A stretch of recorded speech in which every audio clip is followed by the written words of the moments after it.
Honorable Janvier Bonina, qu'est-ce que vous reprochez réellement au CG Kabouya? Monsieur le journaliste, je pense que votre question est bonne et il est ici très important que nous puissions éclairer la lanterne sur ce qui se passe. Parce que ce n'est pas un simple défilé de mode. Vous devez comprendre que l'actuel président de la République est une émanation de l'UDPS. L'UDPS qui a combattu pendant plus de 38 ans. C'est ici l'occasion pour moi-même de rendre hommage au feu Étienne Tshisekedi Wamolumba. Aujourd'hui, le président Félix est au pouvoir. Nous avons des ambitions. Nous avons surtout des responsabilités. Parce que le pays va mal et qu'il faut tout redresser. L'économie, la stabilité monétaire, et rendre la productivité, créer des emplois, rendre l'économie efficace. Tout ça, améliorer le social des Congolais, ce sont des tâches qui demandent des réflexions, des stratégies, des actions pour que le président réussisse aussi son deuxième mandat. Parce qu'il y a des défis à relever en 2028. Mais pour cela, l'UDPS doit être ce grand parti qui vient en soutien, ce laboratoire qui fournit des outils. Mais à la place, qu'est-ce que nous voyons aujourd'hui? C'est un parti amorphe, un parti hypertrophié.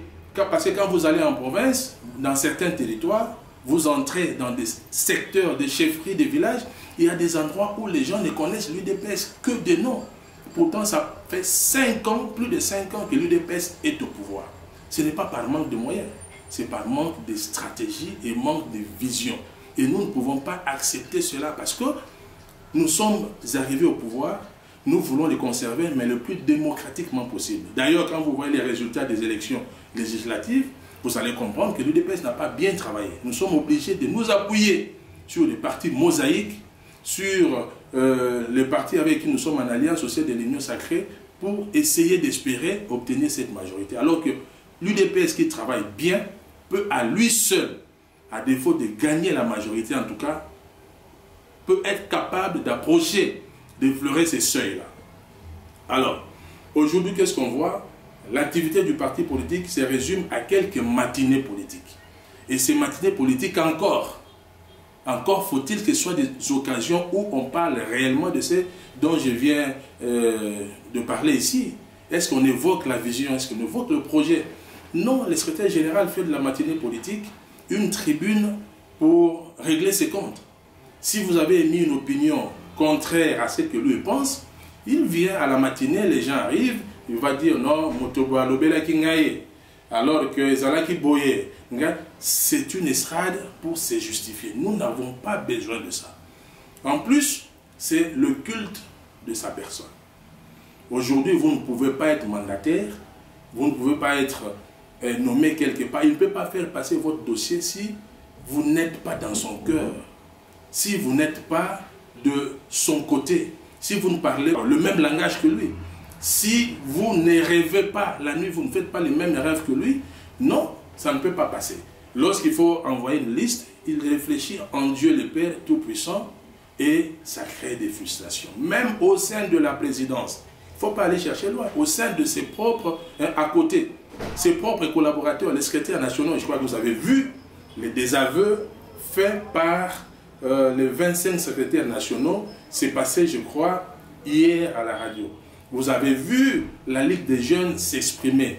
Vous avez vu à l'étranger comment l'UDPS de l'extérieur est en train de désavouer le secrétaire général. Moi, je pense honnêtement qu'il est temps de tourner la page. Et si le secrétaire général, M. Kabouya, tient encore au peu de dignité qui lui reste, je crois que ce qu'il lui faut, c'est démissionner. S'il aime le parti, il fait passer les intérêts du parti avant les siens. Il doit démissionner pour laisser le boulevard, que le parti puisse cheminer rapidement vers l'organisation d'un congrès. C'est ce que nous voulons, c'est ce que nous attendons de lui.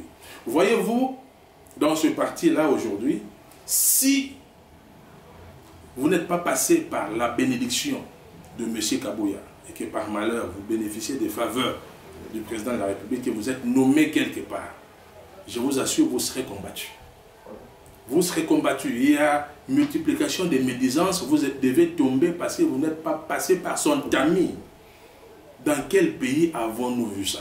Et ce que j'ai dit, je peux l'étayer par des exemples concrets.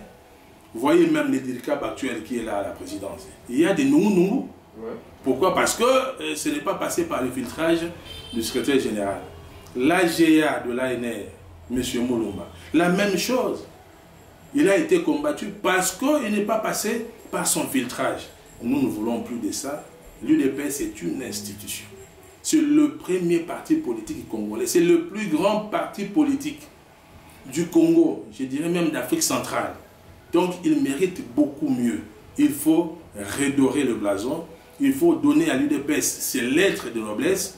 Il faut le mettre sur le strade qu'il mérite parce que nous avons besoin de ce grand parti pour la démocratie, non seulement dans notre famille politique, mais aussi dans toute la République. Parce que l'UDPS qui est faible, c'est toute la République qui s'écroule.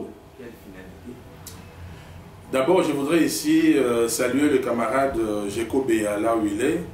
Et je lui dis de tenir bon dans ce combat parce que la victoire est nôtre. Et je voudrais féliciter le docteur Etienne Longondo qui, le premier, a eu la bravoure, a eu le courage de s'élever au cours de cette conférence de presse qu'il a organisée cette semaine pour délier les langues. C'est un courage qui a brisé les glaces. C'est un courage qui a permis aux frustrés de pouvoir s'exprimer. C'est un courage qui a permis de mettre fin au silence coupable. C'est un courage qui a permis aux différents camarades de toutes les composantes de l'UDPS de pouvoir libérer la parole et ainsi faire de chacun l'architecte de cette future organisation que nous souhaitons pour notre grand parti. Alors, pour répondre à votre question, ce que nous voulons, c'est cheminer vers le Congrès. Parce que dans l'UDPS, différentes institutions sont ensommeillées. Ça ne fonctionne pas.